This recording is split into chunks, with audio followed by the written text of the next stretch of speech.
ఈ యొక్క పునరుద్ధానపు ఆరాధనకి కూడి వచ్చిన మీ అందరికీ నా హృదయపూర్వకమైన వందనాలు చెల్లిస్తూ ఉన్నాను.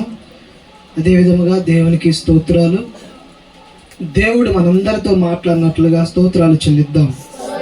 స్తోత్రం స్తోత్రం స్తోత్రం స్తోత్రం స్తోత్రం స్తోత్రం స్తోత్రం స్తోత్రం స్తోత్రం. ఈ యొక్క ఉదయకాల సమయంలో మన వాక్య ధ్యానార్థమై ఒక మాటను చదువుకొని మన వాక్యాన్ని ధ్యానం చేసుకుందాం. మొన్న సువార్త కూటానికి ఎంతమంది వచ్చారు? చిన్నకొత్తపల్లి. ఆ రోజు మనం ఏం నేర్చుకున్నాం? కాకిలో ఉన్న స్వభావం. ఈరోజు ప్రార్థన చేసుకున్నప్పుడు కూడా దేవుడు దాని గురించే కొన్ని విషయాలు మాట్లాడమని చెప్పాడు. కొన్ని విషయాలు మీకు తెలియచేసి నా యొక్క మాటలు ముగిస్తాను. ఆదికాండం 8వ అధ్యాయము 7వ వచనంలో ఉన్న మాటలు మనం ధ్యానం చేసుకుందాం. కాకిని వెలుపలికి పోవిడిచెను, అది బయటకు వెళ్ళి భూమి మీద నుండి నీళ్లు ఇంకిపోవు వరకు ఇటు అటు తిరుగుచుండెను. ఆమేన్, హల్లెలూయా. ఇక్కడ మనం చూసినట్లయితే ఈ యొక్క కాకి బాధ్యతను మర్చిపోయి, దేవుడు కాకికి ఇచ్చిన ఒక బాధ్యత మర్చిపోయిన కాకి అటు ఇటు తిరుగుచూ ఉందని మనం గమనించగలుగుతూ ఉన్నాం. దేవుడు కూడా దేవుని సన్నిధికి వచ్చిన మనకి కొన్ని బాధ్యతలు ఇస్తూ ఉంటాడు. కొంతమందికి పరిచర్య చేసే బాధ్యత, కొంతమందికి పాటలు పాడే బాధ్యత, ఇంకొంతమందికి వాక్యాన్ని చెప్పే బాధ్యత, ఇలాగ కొంతమందికి దేవుని సన్నిధికి నడిపించే ఒక బాధ్యత. ఇలాగ దేవుని సన్నిధిలో కొన్ని బాధ్యతలు దేవుడు అనుగ్రహిస్తూ ఉంటాడు. అనుగ్రహిస్తూ ఉన్న ఈ యొక్క సమయంలో విశ్వాసులుగా మనము దేవుని సన్నిధిలో ఆ బాధ్యతను నెరవేర్చే వారిగా ఉండాలి. అనేక మంది ఈ యొక్క బాధ్యతను మర్చిపోయి ఈ కాకిలాగా అటు ఇటు తిరిగే అనుభవాన్ని కలిగి ఉంటూ ఉన్నారు. ఈ రోజులో మనం నేర్చుకునే ఒక పాఠం ఏమిటంటే, తన యొక్క బాధ్యతను మరిచి తిరుగుచూ ఉన్న కాకి, బాధ్యతను మర్చిపోయినా తిరుగుచూ ఉన్న కాకిలాగా మనము ఉండకూడదు అనేది టైటిల్ అన్నమాట. ఈ కాకి బాధ్యతను మర్చిపోయి ఏం చేసింది అనేది మొదటిగా మనం చూస్తే, ఒక బాధ్యతను మర్చిపోయి ఏం చేసింది? భూమి మీద నుండి నీళ్లు ఇంకిపోవు వరకు అటు ఇటు తిరుగుచుండెను. అటు ఇటు తిరుగుచూ ఉండినని మనం చూస్తా ఉన్నాం.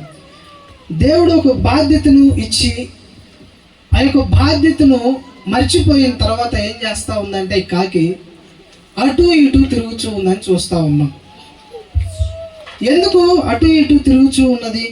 లేకపోతే దేవుని సన్నిధిని విడిచిపెట్టి తిరిగేది ఎవరు అనేది మనం చూసినట్లయితే, ప్రసంగి గ్రంథం 8వ అధ్యాయంలో 13వ వచనంలో ఒక మాట రాయబడింది. చదవండి అక్క. భక్తిహీనులు దేవుని సన్నిధిని భయపడరు కనుక వారికి క్షేమము కలగదనియు వారు నీడ వంటి దీర్ఘాయువును పొందకపోవుదురనియు నేను ఎరుగుదును. హల్లెలూయా. ఇక్కడ మొదటిగా మనం చూస్తే భక్తిహీనులు దేవుని సన్నిధికి భయపడరు అని మనం చూస్తూ ఉన్నాం. దేవుని సన్నిధిని విడిచి తిరిగేది ఎవరు? దేవుడు ఒక బాధ్యతను ఇచ్చినప్పుడు ఆ బాధ్యతను నెరవేర్చకుండా బాధ్యతను విడిచి తిరిగేది ఎవరంటే, ఇక్కడ రాయబడిన మాట ఏంటంటే, భక్తిహీనులు దేవుని సన్నిధిని విడిచి తిరుగుతారు. ఈ భక్తిహీనులు ఎక్కడ ఉంటారయ్యా అంటే, లోకంలో ఉన్న వారిని గురించి ఇక్కడ రాయబడిన మాట కాదు, కానీ దేవుని సన్నిధిలోనే ఉంటూ ఉన్నారు. దేవుని సన్నిధిలోనే ఉంటూ దేవుడు ఒక బాధ్యతను ఇచ్చినప్పుడు ఆ బాధ్యతను మర్చిపోయి దేవుని సన్నిధిని విడిచి వీరు తిరుగుతున్నట్లుగా మనం చూస్తూ ఉన్నాం. ఈరోజు విశ్వాసులు అనబడుచున్న నీవైనా, సేవకులు అనబడుచున్న నేనైనా, మనందరము కూడా దేవుని చిత్తానుసారంగా నడుచుకోవాలి. కానీ దేవుని సన్నిధిని విడిచి దేవుడు చెప్పిన మాటలు కాకుండా మన ఇష్టానుసారంగా మనం నడుచుకునే వారిగా మన జీవితంలో మనము ఉండకూడదు. మన జీవితంలో ఎలా ఉండాలంటే, దేవుడు ఒక బాధ్యతను ఇచ్చినప్పుడు ఆ బాధ్యతను నెరవేర్చి ఆ బాధ్యత ప్రకారంగా మనం నడుచుకునే వారిగా మనం అందరం కూడా దేవుని సన్నిధిలో ఉందుము కాక. హల్లెలూయా. ఒకవేళ ఇంతవరకు నువ్వు దేవుని సన్నిధిలో బాధ్యతను విడిచి తిరిగావేమో, దేవుడు నీకు ఇచ్చిన తలంతులను, దేవుడు నీకు ఇచ్చిన బాధ్యతను మర్చిపోయి పాటలు పాడే ఒక బాధ్యత, దేవుని సన్నిధిలో పరిచర్య చేసే ఒక బాధ్యత, దేవుడి సన్నిధికి నడిపించే ఒక బాధ్యత, దేవుడి సన్నిధికి అనేకులను పురికొల్పి దేవుని సన్నిధికి నడిపించే ఆ బాధ్యతను నువ్వు ఒకవేళ మర్చిపోయి తిరుగుతూ ఉన్నావేమో, దేవుని సన్నిధిలో నువ్వు జ్ఞాపకం చేసుకొని ఏ బాధ్యతను నువ్వు మర్చిపోయావో ఆ బాధ్యతను ఇది మొదలుకొని నువ్వు మరలా ప్రారంభించి ఆ బాధ్యతను నెరవేర్చే కృపను దేవుడు నీకు అనుగ్రహించునుగాక. హల్లెలూయా. మనకిచ్చే బాధ్యతను మనము సక్రమంగా నడిపించే వారిగా, నెరవేర్చే వారిగా మనం ఉండాలి. ఇక్కడ బాధ్యతను మర్చిపోయి ఇటు అటు తిరుగుతూ ఉంది ఈ కాకిని మనం చూస్తూ ఉన్నాం. ఈ కాకిలాగా మనము దేవుని సన్నిధిలో ఉండకూడదు, కానీ భక్తిహీనులుగా మనం ఉండకూడదు, కానీ దేవుని సన్నిధికి అనేకులను నడిపించే ఒక బాధ్యత కలిగిన పౌరుడిగా, బాధ్యత కలిగిన ఒక విశ్వాసిగా, బాధ్యత కలిగిన ఒక సేవకుడిగా మనం ఉండాలి. హల్లెలూయా. మీకు అర్థమయ్యే శైలిలో చెప్పాలంటే, ఒక కుమారుని కనాలి లేకపోతే కుమార్తెలను కనాలంటే ఎవరు కంటారు చెప్పండి? స్త్రీ కంటారు. జంతువులను చూస్తే ఎవరు కంటారు చెప్పండి? కాపరి కంట. గొర్రెలు కంటాయా? గొర్రెలు కంటాయా లేకపోతే కాపరి కంటారు చెప్పండి? గొర్రెలు కంటాయి. విశ్వాసులు అనేకుల్ని నడిపించే విధంగా ఉండాలి. సేవకుడు ఈ యొక్క నడిపించబడిన గొర్రెలు ఏం చేస్తాడంటే కాయటం తన యొక్క బాధ్యత. విశ్వాసుల బాధ్యత ఏంటి? అనేకులను నడిపించే బాధ్యత. మరి నువ్వు ఆ బాధ్యత కలిగి ఉన్నావా చెప్పండి?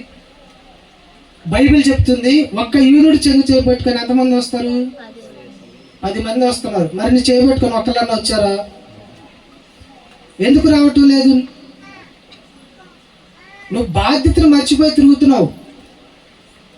నువ్వు బాధ్యతను మర్చిపోయి తిరుగుతుంటే ఇంకెక్కడ వస్తారు నీ చేపట్టుకొని? నువ్వు అనేకులు నడిపించే విధంగా ఉండాలి.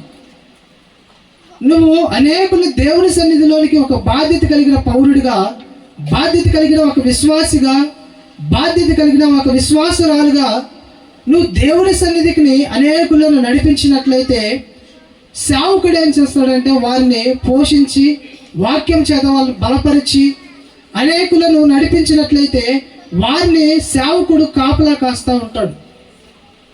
మరి నువ్వే ఆ బాధ్యతను మర్చిపోతే సేవకుడు ఇంకేం చేయాలి చెప్పండి? నువ్వైనా నేనైనా సరే దేవుడు మనకిచ్చిన ఒక బాధ్యత, ఆ బాధ్యతను మనం నెరవేర్చే వారిగా మన జీవితంలో మనం ఉండాలి. ఈ యొక్క భక్తిహీనులు అటు ఇటు తిరిగినట్లుగా మనము కూడా మన బాధ్యతను మర్చిపోయి ఇటు అటు తిరిగే అనుభవాన్ని మనం కలిగి ఉండకూడదు, కానీ మనం బాధ్యత కలిగి ఒక విశ్వాసిగా మనం ఉండి దేవుడి సన్నిధిలో మనము నడిపించబడదుముగాక. హల్లెలూయా. ఈ కాకిలాగా మనం ఉండకూడదు, కానీ దేవుని సన్నిధిని నిత్యం మనం ఎదిగే వారిగా మన జీవితంలో మనం ఉండాలి. భక్తిహీనులుగా మనం మారిపోయినప్పుడు మనకి నిర్లక్ష్యం అనేది వస్తుంది. భక్తిహీనులుగా మారినప్పుడు మనకి నిర్లక్ష్యం వచ్చింది. ఏంటంటే ఎందుకు నేను దేవుని సన్నిధికి వారిని నడిపించాలి అనేది కాకుండా ఇంకా ఏంటంటే నేనే దేవుని సన్నిధికి వెళ్ళాలా అనే ఆలోచన కూడా వచ్చేసింది.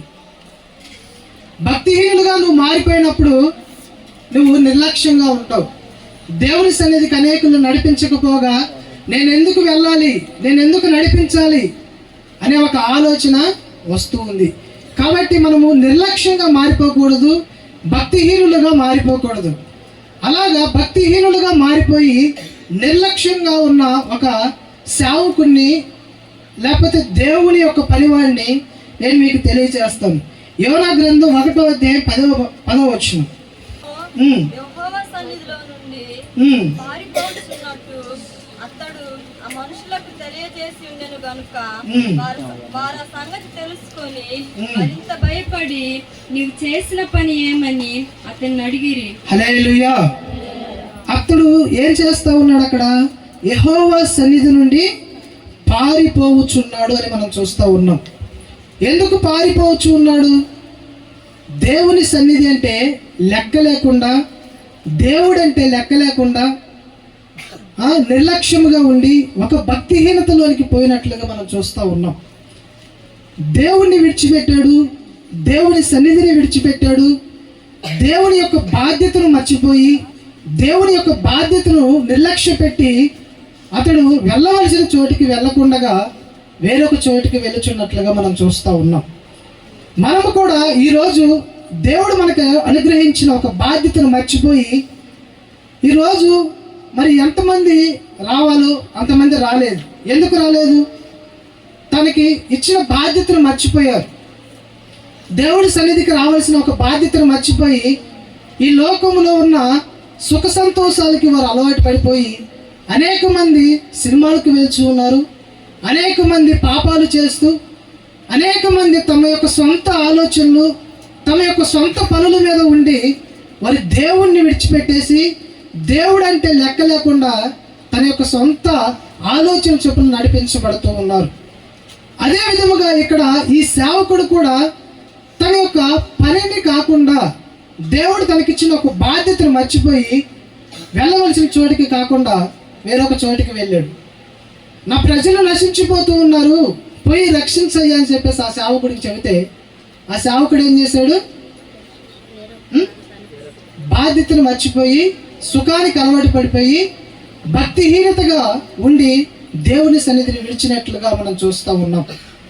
కాబట్టి ఈరోజు మనము ఈ యొక్క పునరుద్ధానపు ఆరాధనకి వచ్చిన మనము మన జీవితంలో నేర్చుకోవాల్సిన పాఠం ఏంటంటే, నువ్వు ఏ పనిలో నువ్వు నిర్లక్ష్యముగా ఉన్నావో, ఏ పనిలో నువ్వు బాధ్యతను మర్చిపోయి తిరుగుతూ ఉన్నావో ఆ బాధ్యతను మరలా నువ్వు తిరిగి బాధ్యతను నెరవేర్చుకునే ఒక కృప దేవుడు నీకు అనుగ్రహించునుగాక. హల్లెలూయా. రెండో అనుభవాన్ని మీకు తెలియచేస్తాను. మొదటిగా దేవుని సన్నిధిని విడిచి తిరిగేది ఎవరో మనం తెలుసుకున్నాం. ఎవరు దేవుని సన్నిధిని విడిచి తిరిగేది? ఎవరు? భక్తిహీనులు, నిర్లక్ష్యముగా ఉన్నవారు దేవుని సన్నిధిని విడిచి వారి యొక్క పనిని మరిచి తిరుగుతూ ఉంటారు. రెండవదిగా మనం చూస్తే ఎవరు ఈ యొక్క దేవుని సన్నిధిని విడిచి తిరుగుతారో అదే 8వ అధ్యాయం 7వ వచనం ఒకసారి చదవండి. అది బయటకు వెళ్ళి భూమి మీద నుండి నీళ్లు ఇంకిపోవు వరకు ఇటు అటు తిరుగుచూ ఉండెను అని మనం చూస్తా ఉన్నాం. ఇటు అటు తిరిగే అనుభవం ఎవరిది చెప్పండి? సాతానుది. ఎలా చెప్పగలం మనం సాతానుదని? మనం చూసినట్లయితే 1 పేతురు పత్రిక 5వ అధ్యాయం 8వ వచనంలో అతడు గర్జించు సింహము వలె ఎవరిని మిరింగుదురా అని చెప్పేసి వాడు అటు ఇటు తిరుగుతూ ఉన్నాడని మనం చూస్తాం. చూడండి,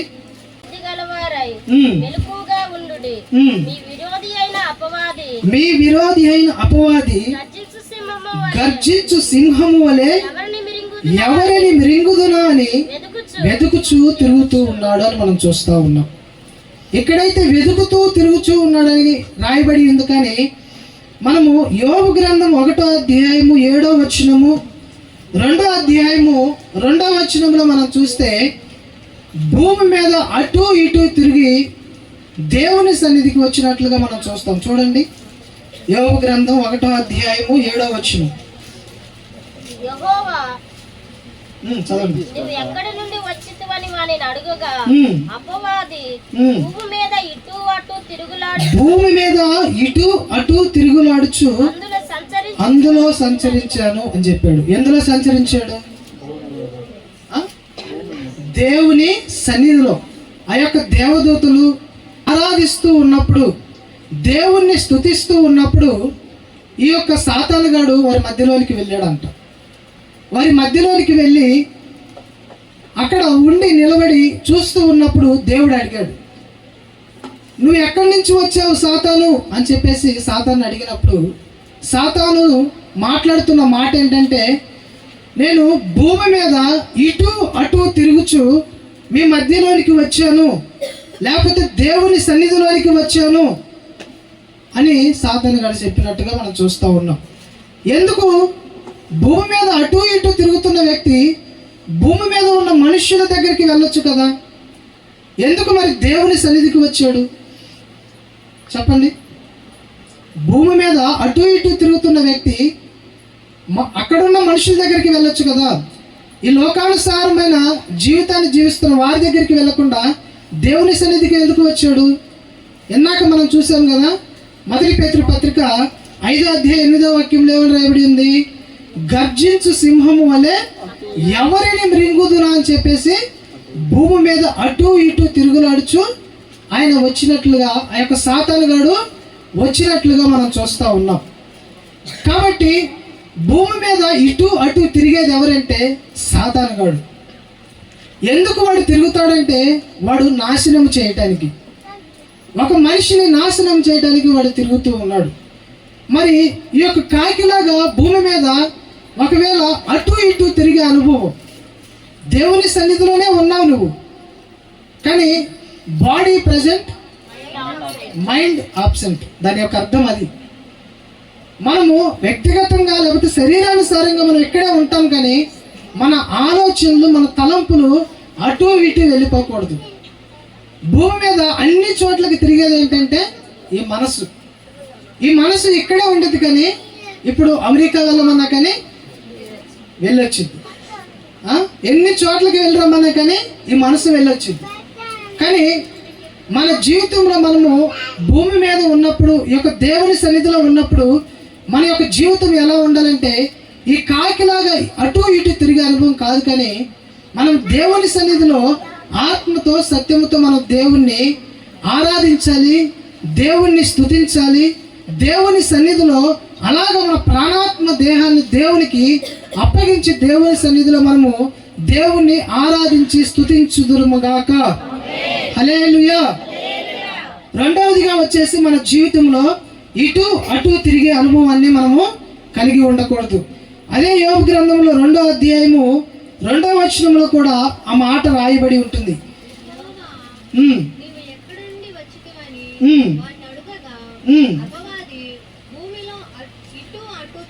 భూమిలో ఇటు అటు తిరుగులాడుచు అందులో సంచరించి వచ్చి తినని యెహోవాకు ప్రత్యుత్తరం ఇచ్చెను.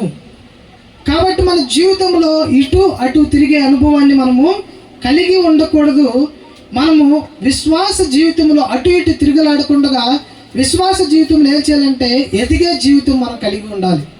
అందుకే ఎఫెసీ పత్రిక 4వ అధ్యాయం 14వ వచనంలో అంటాడు కదా, మీరు పసిపిల్లల వలె ఉండక అన్ని విషయంలో ఎదిగిన ఒక జీవితం ఉండాలని చెప్పేసి మనం చూస్తాం.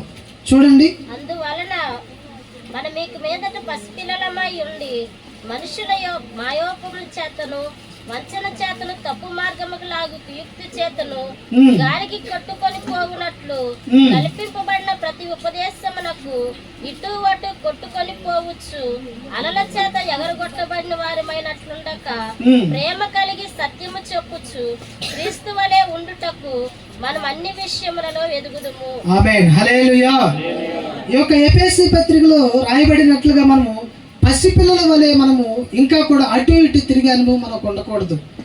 మనము విశ్వాస జీవితంలో ఈ యొక్క దేవుని సన్నిధికి వచ్చిన మనము, ఈ యొక్క పునరుద్ధారపు ఆరాధనకు వచ్చిన మనము, మన విశ్వాస జీవితంలో ఎలాగుండాలంటే ఎదిగిన అనుభవం మన జీవితంలో కనిపించాలి.